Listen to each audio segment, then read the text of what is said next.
आप लोगों ने कुछ लोगों को देखा होगा कि वो बातचीत करते हुए ना बहुत ज़्यादा सोशली बात नहीं कर सकते और सोशली इंटरेक्शन तो बिल्कुल नहीं कर सकते और उनको समझ नहीं आती इनसे मजाक किया जा रहा है और अपनी बात को किस तरीके से हमारी टर्न है, हमें बात का जवाब देना है, किस तरीके से देना है, सोशली हमें वहाँ पे कैसे एडजस्ट करना है, वो ये बिल्कुल नहीं कर पाते। तो इसको क्या कहते हैं और किस तरीके से हम लोग इसका ट्रीटमेंट करते हैं as a speech language pathologist. मेरा नाम तहरीम तंजील है और मैं स्पीच लैंग्वेज पैथोलॉजिस्ट हूँ और आज मैं आप लोगों से डिस्कस करूंगी about the pragmatic language disorder. Pragmatic language disorder जो है वो बेसिकली ऐसा डिसऑर्डर होता है जिसमें जो इंसान है उसको लैंग्वेज अप्रोप्रिएटली यूज़ करने नहीं आती सोशल सिचुएशन में, और उसको ये नहीं पता होता कि वो ट्रबल करता है अपनी टर्न टेकिंग में, कन्वर्सेशन में अंडरस्टैंड नहीं कर पाता मजाक को, और उसकी जो अनअप्रोप्रिएट उसके रोल्स होते हैं, टोन होती है, वॉल्यूम होता है, तो और बिल्कुल अनअप्रोप्रिएट होता है। और उसके साथ साथ उनकी जो कन्वर्सेशन होती है वो बिल्कुल भी नहीं करते, बहुत कम करते हैं। तो ये उनका प्रॉब्लम आ रहा होता है और सोशल स्किल्स उसकी वजह से उनके बहुत ज़्यादा जो है ना डाउन हो जाते हैं और वो सोशली जो इंट्रैक्शन जो होता है ना लोगों के साथ, तो बिल्कुल भी नहीं हो पाता। वो उनको नहीं समझ आता कि मैं सोशली किस तरीके से इंट्रैक्शन करना है और ये सब प्रॉब्लम उनको आ रही होती है।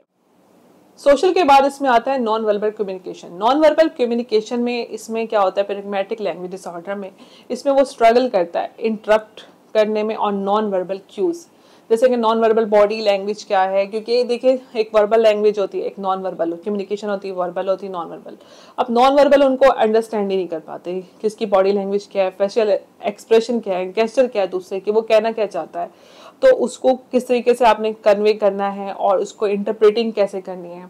तो ये उनके साथ नॉन वर्बल कम्युनिकेशन में प्रॉब्लम होती है। उसके साथ साथ किस कॉन्टेक्स्ट में बात की जा रही है, बेसिकली बात जो है वो किस कॉन्टेक्स्ट में, उसका कॉन्टेक्स्ट क्या है, नीड क्या है, लिसनर क्या कहना चाहता है और आप क्या सुन रहे हो, क्या बोल रहे हो, तो सिचुएशन से अकॉर्डिंग क्या बात करनी है, तो वो ये काम बिल्कुल नहीं कर पाते। तो ये प्रॉब्लम होता है प्रैग्मेटिक लैंग्वेज डिसऑर्डर में। अब स्पीच थेरेपिस्ट इसमें क्या इंटरवेंशन कर सकता है। देखिए स्पीच लैंग्वेज पैथोलॉजिस्ट जो होता है ना, वो वर्क करता है हर उस बंदे के साथ जिसको ये प्रॉब्लम होता है, उसकी सोशल कम्युनिकेशन स्किल्स को बेहतर बनाएं। उसमें हम लोग क्या करते हैं, उसमें हम लोग उसको टीच करते हैं कि किस तरीके से आपने सोशली जो है ना बातचीत करनी है और सोशली रोल प्ले और उसको प्रैक्टिस करवाते हैं। तो ये सोशल रूल्स क्या होते हैं, किस तरीके से आपने वहाँ पे बातचीत करनी है, तो ये सारा हम उसकी अकॉर्डिंग उसकी एज के हिसाब से उसको किस चीज़ की ज़रूरत है हम लोग ये प्लान बनाते हैं। और देखें इसमें सबसे ज़्यादा उसकी पेयर इंट्रैक्शन जो है ना वो बहुत ज़्यादा होती है। बच्चा स्कूल गोइंग है और उसको किस तरीके से बच्चों के साथ, दूसरे बच्चों के साथ, पेयर्स ग्रुप के साथ बातचीत करनी है, सोशल इंटरेक्ट करना है, किस तरीके से उसका कॉन्फिडेंस बिल्डअप कर सकते हैं, उसके लिए कौन से प्लान्स यूज़ होंगे और किस तरीके से हम लोगों ने उसको इस काबिल बनाना है। देखिए ये डिसऑर्डर खासतौर पे उन लोगों बच्चों के साथ देखा गया जो कि ऑटिस्टिक होते हैं, उनमें ये बहुत ज़्यादा होता है और सोशल इंटरेक्शन नहीं कर सकते।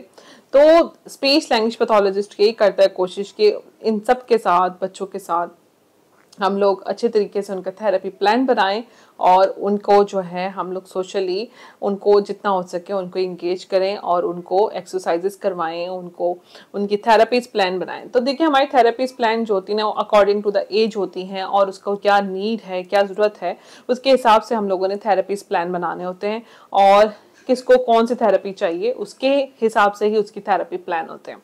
और अगर आपको कोई क्वेश्चन आप मुझसे पूछ सकते हैं, I try my level best कि मैं आपको उसका जवाब दे सकूं। और देखते रहें little star cognitive learning. More detail, visit our Facebook page, Instagram and our YouTube channel Little Star Cognitive Learning.